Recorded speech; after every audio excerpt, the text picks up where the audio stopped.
నాకు భయపడడం రాదయ్యా. నేనేంటో, నా రాజకీయం ఏంటో మీకింకా అర్థం కాకపోవచ్చు.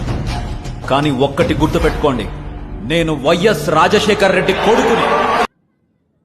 ఎవరెరి పప్పులో ఒక్కసారి గుర్తు తెచ్చుకో. ఉన్నాడు నరేంద్ర మోడీని గడగడలాడిస్తాడు అని చెప్పి ఆయనకు సంబంధించిన పేపర్లు, టీవీలు అన్ని కూడా బ్రహ్మాండంగా ఊదరగొట్టి ఏదో తేడాగా ఉంది. పోయి నరేంద్ర మోడీ గారిని గట్టిగా నిలదీస్తారు అని చెప్పి ప్రజలంతా అనుకున్నారు. పేపర్లు, టీవీలు గట్టిగా ఆయనకు సంబంధించిన మీడియా అంత పెద్ద బిల్డప్ ఇచ్చింది. నాకు అర్థం కాలేదు సార్. అయ్యయ్యో, ప్రత్యేక హోదా రాలేదా మీకు? అయితే ఇప్పుడే నేను దిగుతా, ఇప్పుడే నేను మోడీతో పోరాడతా. ఆ తర్వాత ఏం చేశాడు? ఏం చేశాడు? ఏం చేశాడన్నా? ఏం చేశాడన్నా? I'm talking about acting, not over acting.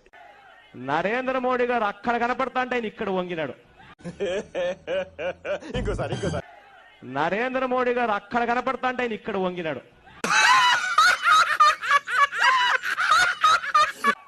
ఆయన కుడి చేతితో షేక్ హ్యాండ్ ఇవ్వకపోయినా పర్వాలేదు, ఆయన ఎడం చేతి కోసం ఆయన పాకులాడినాడు. ఏం మాట్లాడుతున్నారా నువ్వు? నీకేమైనా బుర్రున్నదారా? Sir please, sir please. ఈ మాదిరిగా పోరాటం చూసి చూసి చూసి ప్రజలకు ఏ లెవెల్లో బోరు కొట్టింది అని అంటే ఇక నేను వేరే చెప్పాల్సిన పనిలా ఎదవ తెలివిదారులు చూపించుకే